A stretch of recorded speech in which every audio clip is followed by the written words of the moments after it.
This is a story of hot Texas. In Texas, there lived a man named John, and there lived a girl named Sally. And Sally wanted to be a cowboy, but unfortunately, back in the day, women were not allowed to be cowboys. Unfortunately, back in the day, women were not allowed out of the houses. Unfortunately, back in the day, women were always pregnant because they like them bigger in Texas. So the woman... And we will show you how, in fact, improv comedy can be used to help you do those presentations and make them more effective.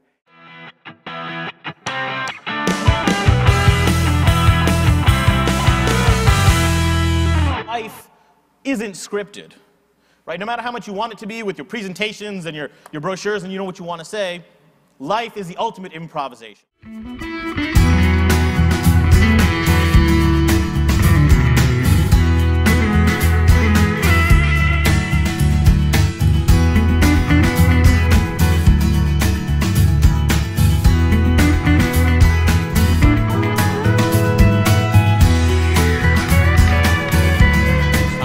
This game, as you saw, was about quick thinking, about going with the flow and keeping things moving, which is what you do every day. What we're going to do today is play a series of improv comedy exercises. But without the bell. Without the bell for most of them. And we're going to play them, demonstrating them here. Sometimes we may ask for a volunteer. But one of the big things is that this is an interactive presentation. So we're going to have you doing some exercises just from where you're sitting. One of the reasons why people have trouble improvising, thinking quickly, is that we think too many steps ahead. You have to be in the moment to be able to change quickly, because if you're 3-step thought process ahead, you have to backtrack before you can switch. And oftentimes when you're that far ahead, the client isn't going in that direction. You're going in a direction you think they're going to go in, but they're not. So the two things to do about this, number one is be present.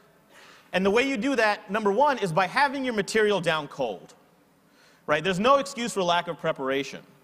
And the better you know your stuff, the easier it is to let it go, and it just flows out of you. But if you're a little unprepared, you don't have your stuff down, then you're thinking 3 steps ahead, like, what am I going to say next, and this is going to lead to that. So number one, and anyone can do this, is just be prepared and know your stuff cold. Sounds good. And the second thing is pull yourself back into the present. That's also, I know a lot of what we're talking about here is the power of you and the power of relationships. Well, a lot of that just comes from being very present with the person you're talking to. So don't go way out here in your mind. Focus here and now, and your ability to think on your feet will go much, much better. Good. And as we go through the presentation, think back to the challenges you came up with, because we want you in your head to apply our lessons to your specific challenges. I've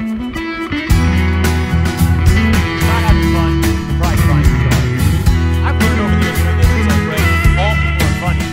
It's just a matter of trusting yourself to yourself. So, Fred, why don't you start with Once Upon? Okay, Donnie, you'll say Hot Time. But the best thing you can do to build that rapport and confidence is to be natural. Avish is going to be just. The third thing to do to present, whether it's one-on-one or one to a group, or especially for improvisation, is to project confidence. We're going to assign him an area of expertise. And it's going to be something he doesn't really know very much about. Which is a lot. Which is a lot of things. We've got a lot of choice here. Cheerleading. Cheerleading. How did they know? They must have seen your wardrobe. Huh. What can we expect for advancements in cheerleading in 2011? You know, it's funny you should ask, because the field is really going through a renaissance right now. And I've been at the head of the International Cheerleading Federation. It is now moving outward and away from Earth. And we're excited about that, because actually some of the Martians are intending to be getting involved in the cheerleading competitions. It's marvelous. Excellent. Any other questions for Fred from the floor? Please demonstrate the perfect cheer. Next question, please. All right, let's give Fred a hand. Very nice. Took a large brick and threw it through the window. And when he did that, it became a crime. All right, good job. Let's get done. It's not just for having fun. It's because if you learn how to do this properly, it can really help in altering the way you do a presentation. I think we all kind of agreed that, as far as the presentations go, that try to make more of a connection with the audience than just presenting at them. Good. So good. Doing your stuff inside and out, and so you don't have to stumble. Well, I learned that it's very important to be flexible. Your presentations, whether it's one-on-one or one on a group, will definitely improve very quickly. So number one is be flexible. Number 2 is to think collaboratively. And number 3 is to project confidence, no matter what. Do those 3 things and you will be great. Thank you very much. Thank you folks. for having us. Thanks. Improv comedy is probably too much fun to stop.